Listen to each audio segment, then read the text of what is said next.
Okay, today I'm over here on George Street in downtown Brunswick. This is the ruins of the Glen Ice Company, built in 1920. This was built by Mr. Strong, and it closed in the 1980s. But the person who bought this in 2001 preserved it and kept it structurally safe for what it is. But this is the campus right here of Glen Ice. Let's see, right in that area. Glen Ice Company was created by R.C. Baumgartner in 1903. The first location was located on Grant Street in Brunswick, Georgia. The first location made 75 tons of ice per day.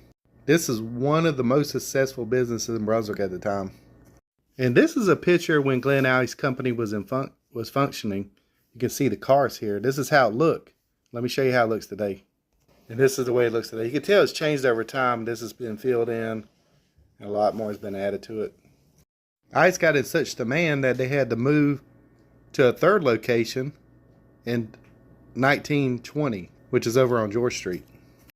While F.D. Strong owned Glen Ice, they had an ice famine in 1919 where there was a shortage of ice, and people got so angry that they had to come up with a solution to bring in better equipment. And also there was the guys that started Coca-Cola brought in 2 train loads of ice to solve the problem. In 1930, F.D. Aiken bought Glen Ice Company. Due to modern appliances putting into day-to-day ice deliveries, the only people really bought ice were shrimpers and fishermen to cool their product. Glen Ice eventually closed in 1982. The city was going to demolish the ruins of Glen Ice Company, but somebody stepped up and bought it in 2001 to preserve it. Here's an interesting fact. In 1920, when Glen Ice Company was operating, they had 2 phone numbers. And back then, Brunswick was so small, the phone numbers were even small. So the 2 phone numbers for Glen Ice were, listen, 21 was one of them, and 39 was the other. Back then, just 2 digits is all it took. They used to bring coal by rail from Cochran Street to this location to sell coal here, and they also sold ice as well. See inside the building here too.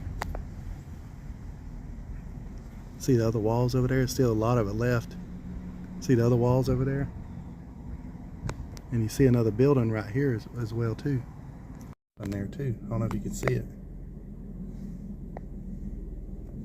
And this is the other building I was telling you about. It's right across the street from Glen Ice. Maybe it was another warehouse of it on George Street.